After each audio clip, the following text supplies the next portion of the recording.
नमस्कार, मैं Raman Yadav, Swaraj auto taxi e rickshaw Morcha Delhi प्रदेश अध्यक्ष।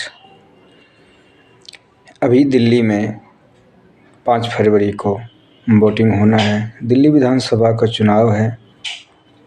हम ऑटो टैक्सी चालक के लिए बीजेपी, आम आदमी पार्टी बड़े बड़े घोषणा कर रही है, खास करके ऑटो वालों के लिए। जो दोनों पार्टी कर रही है ये घोषणा बिल्कुल जुमला है,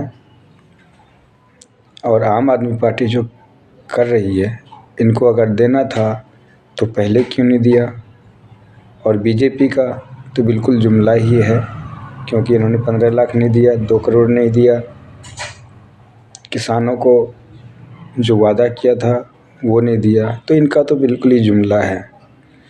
तो हम ऑटो टैक्सी वालों का जो मांग है वह ये हमें नहीं चाहिए। जो ये 5 मांग बीजेपी दे रही है, 5 आम आदमी पार्टी दे रही है, हमें नहीं चाहिए। हमें क्या चाहिए? हम ऑटो टैक्सी चालक, दिल्ली के सभी ऑटो टैक्सी चालक को क्या चाहिए, मैं उनकी तरफ से मांग रखता हूँ। अगर जो हमारी इस मांग को पूरा करेंगे, हम उनका समर्थन करेंगे। हम ऑटो टैक्सी चालक उनका समर्थन करेंगे। अब हमारी मांग क्या है? नंबर 1, दिल्ली में जहाँ पर जगह है वहाँ पर ऑटो टैक्सी स्टैंड दिया जाए, वो भी रजिस्टर्ड। हेल्थ एंड गो का नहीं चाहिए। हेल्थ एंड गो का जहाँ ज़रूरत है वहाँ सरकार दे, लेकिन ड्राइवर की मांग पर ये स्टैंड, जो रजिस्टर्ड स्टैंड है, जो भी यूनियन, जो भी ऑटो टैक्सी चालक का यूनियन लेटर दे सरकार को या दिल्ली ट्रैफिक पुलिस को, तो वहाँ पर रजिस्टर्ड ऑटो स्टैंड होना चाहिए। सबसे बड़ी बात है, हम लोगों को काम पे बहुत असर पड़ा है।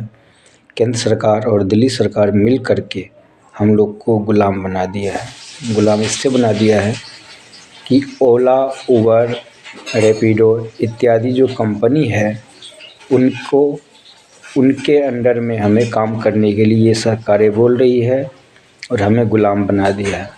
तो मेरा कहना है, जिस तरीके से ओला, उबर ने अपना ऐप जारी किया है, उस तरीके से सरकार अपना ऐप जारी करे। हम लोग ऐप से चलने को तैयार हैं, क्योंकि सवारी भी अब ऐप से ही जाना चाहती है।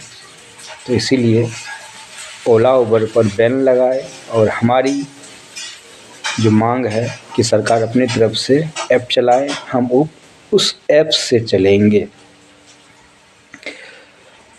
और ई रिक्शा आप लोग सब देखते होंगे कि रूट जो उनको दिया गया है उस रूट पे नहीं चल रहा है, तो उस रूट पे चले, नहीं तो उस पे कार्रवाई करें।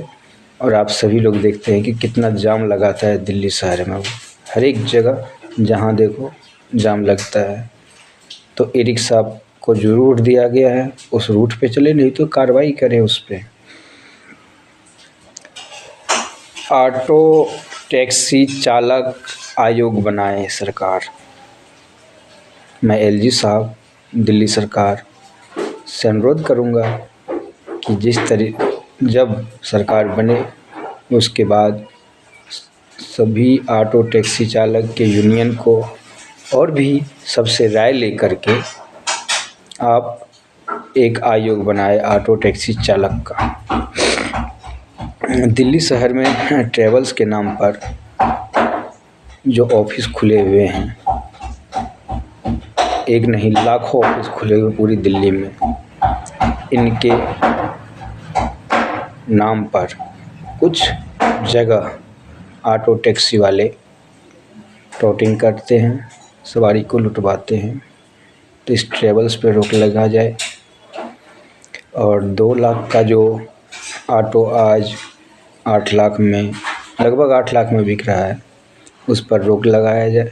परमिट ट्रेडिंग हो रहा है, जो परमिट ट्रेडिंग हो रहा है उसे बंद किया जाए। परमिट ट्रेडिंग का बंद होने का एक ही रास्ता है, या तो सरकार परमिट ओपन करे 1 लाख से, उसको बढ़ाया जाए, अगर नहीं बढ़ा सकते हैं तो जिसके नाम से गाड़ी है गाड़ी वही चलाए, अगर वो ना चलाए तो उस पर कार्रवाई करे, रेट अपने आप डाउन हो जाएगा।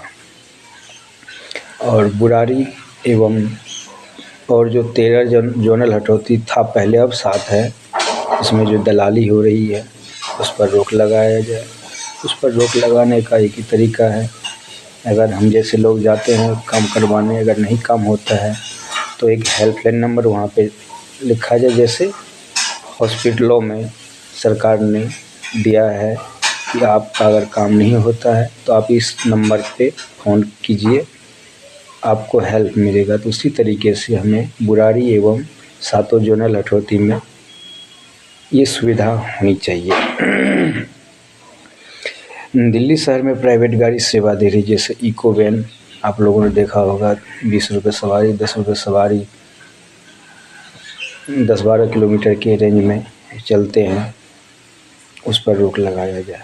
प्राइवेट गाड़ी है, हम लोग कमर्शियल गाड़ी चलाते हैं, हम लोग टैक्स देते हैं, सब कुछ देते हैं, लेकिन वो कुछ भी नहीं देता है, वो फिर चल रहे हैं रोड पे, तो उस पर कार्रवाई करें। और ये वर्चुअल कोर्ट, जैसे हम लोगों का पीछे से गाड़ी का फ़ोटो खींच लिया जाता है, या हम लोगों को कोई गलती नहीं होता फिर भी चालान कर देते हैं। हम लोगों को पहले होता था कि कोर्ट में हम लोग जा कर के जज साहब जवाब सवाल करते थे, जवाब होता था तो सही चालान भरा जाता। लेकिन अब क्या होता था, पीछे से फ़ोटो खींच लिया या चालान कुछ भी गलत कर दिया, जो हम गलती किया ही नहीं, उस गलती का उन्होंने 20,000, 10,000, 5,000 ऐसे चालान भेज देता है। तो मेरा सुप्रीम कोर्ट, हाई कोर्ट एवं निचली कोर्ट, दिल्ली सरकार, एलजी साहब सभी से अनुरोध है कि जिस तरीके से हम लोगों का पहले मौका दिया जाता था कोर्ट में जाने का, तो वैसे हम लोगों को मौका दिया जाए। तीनों एयरपोर्ट पे हम लोगों को ऑटो स्टैंड दिया जाए, रजिस्टर्ड ऑटो स्टैंड, क्योंकि प्रधानमंत्री ने ही बोला था कि हवाई जहाज़ पे चढ़ने वाले हवाई चप्पल वाले भी जाएगा। अरे भैया, जब हवाई चप्पल वाले आएगा तो टैक्सी में उसमें तो बैठेगा नहीं, किराया महंगा होता है, तो उनके लिए ऑटो तो दो, वहाँ पे ऑटो स्टैंड तो दो। तो हमें तीनों एयरपोर्ट पे ऑटो स्टैंड चाहिए। और अभी कुछ साल पहले से ही नई दिल्ली स्टेशन, पुरानी दिल्ली, निजामुद्दीन इत्यादि स्टेशनों पे हम लोगों से प्रवेश करने के लिए टोल लिया जाता है। जैसे हम लोग प्रवेश करते हैं, टोल मांगता है, टोल देते हैं 35 रुपया हम लोग। तो उस पर रेल मंत्री जी रोक लगाए, क्योंकि हम लोग ऑलरेडी टैक्स देते हैं, रोड टैक्स भरते हैं, सब कुछ भरते हैं, और हम लोग सवारी वहाँ छोड़ने जाते हैं। तो हम लोग को ये सुविधा दिया जाए, वहाँ से ऑटो का ख़त्म किया जाए। हाँ, प्राइवेट गाड़ी का लो, और भी जो गाड़ी जिसको लेना है उससे लो, लेकिन ऑटो टैक्सी वालों से मत लो। ये हमारी मांग है। ये जो सरकार हमारी मांग पूरा करेंगे, हम उनका सपोर्ट करेंगे। धन्यवाद।